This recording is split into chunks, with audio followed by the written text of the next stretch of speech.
Baik, terima kasih pimpinan. Assalamualaikum warahmatullahi wabarakatuh. Waalaikumsalam. Selamat pagi, salam sejahtera untuk kita semua. Om Swastiastu, Namo Buddhaya.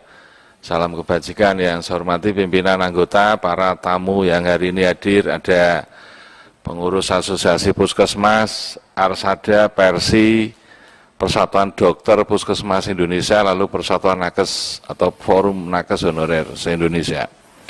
Pertama, saya ingin menyampaikan apresiasi terhadap apa yang disampaikan oleh teman-teman.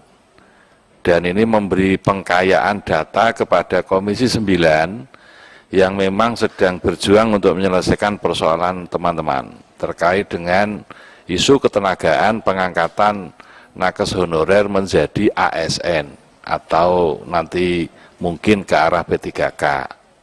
Ini penting karena bagian dari solusi terhadap yang disampaikan, tentu Komisi 9 sudah membentuk panja, panitia kerja, dan ini bagian dari strategi untuk mendorong agar persoalan ini selesai. Yang kedua, saya sangat setuju dengan data-data yang hari ini disampaikan, bahkan datanya lebih detail, terutama kondisi puskesmas yang mengatakan banyak hal lah, yang ternyata sebagian besar tenaga kesehatan di puskesmas itu non-ASN. Ya. Di sisi lain, pemerintah itu sedang melakukan transformasi sistem kesehatan nasional yang berfokus pada pelayanan kesehatan primer, yaitu puskesmas juga. Bayangkan kalau kondisi puskesmas seperti yang disampaikan oleh pengurus Asosiasi Puskesmas Indonesia, ini betapa buruknya lingkungan kerja puskesmas. Bagaimana mungkin ini akan menjadikan layanan baik bagi puskesmas. Oleh karena itu, saya sepakat tadi, dan saya sering belusuan juga ke puskesmas, karena semua teman-teman itu teman-teman nakes, teman-teman saya. Jadi saya paham betul tadi yang disampaikan oleh Pak Setiawan tadi, betul ya, Pak Setiawan tadi. Jadi Bu Ketua, data yang hari ini menjadi pengkayaan kita untuk bernego dengan pemerintah. Yang ketiga, memang persoalan database ini masih menjadi persoalan kita. Beda dengan guru. Guru ini dapodiknya itu sudah terkonek dengan Kemendikbud. Sementara data nakes honorer itu belum terkonek dengan Kemenkes. Sehingga kalau Kemenkes ditanya berapa jumlah data nakes honorer di Indonesia, itu jawabannya tidak ada yang pasti. Mengapa? Ya karena rekrutmen awal nakes honorer itu sebagian besar dilakukan oleh pemerintah daerah. Bupati, wali kota, gubernur. Sementara leading sektor ini adalah Kemenkes.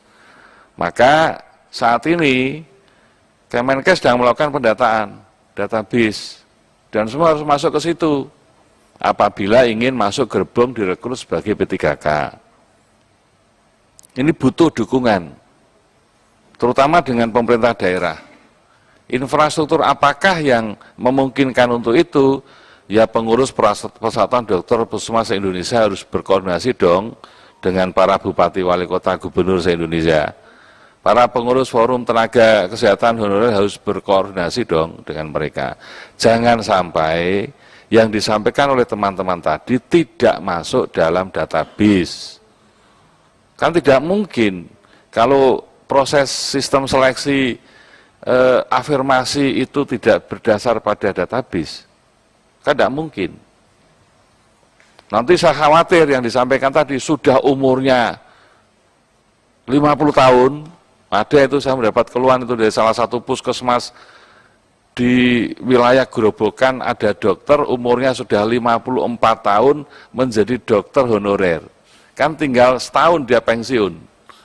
Datanya apakah saya masih mungkin ya masuk sebagai dokter P3K, itu dokter loh, saya juga kaget juga itu. Nah, tahu-tahu hal seperti nggak masuk dalam database, lalu nggak memperoleh afirmasi, lalu ikut seleksi reguler, ya pasti ini yang tidak kita inginkan. Oleh karena itu, pastikan semua teman-teman nakes honorer itu harus masuk dalam database, mumpung sistemnya Kemenkes sedang melakukan upaya keras ini untuk melakukan itu. Yang terakhir, Komisi 9 tentu sangat concern, dan bahkan kami rapat kemarin untuk mempercepat pembahasan ini di masa sidang ini, meskipun masa sidang ini sangat padat. Harus kita beri apresiasi pada Bu Ketua yang kemarin berapat. Jarang loh rapat Komisi 9 itu hari Senin jam 9 itu jarang. Biasanya mulainya ya jam 10, jam 11 gitu. Ya, karena ingin melihat bahwa persoalan ini urgent dan important, penting dan mendesak. Penting ya, ini sangat menyangkut hajat itu orang banyak, mendesak karena ini ditentukan dengan batas waktu 2023, itu peraturan mengatakan bahwa semua honorer harus selesai menjadi P3K. Kan itu aturan yang mengatakan, bukan pejabatnya, Bapak tadi yang mengatakan, pejabatnya. Ini aturan, jadi harus kita sesuaikan bersama, mudah-mudahan koordinasi hari ini menjadi solusi dari pemecahan nakes non-ASN ini menjadi ASN. Terima kasih. Assalamualaikum warahmatullahi wabarakatuh.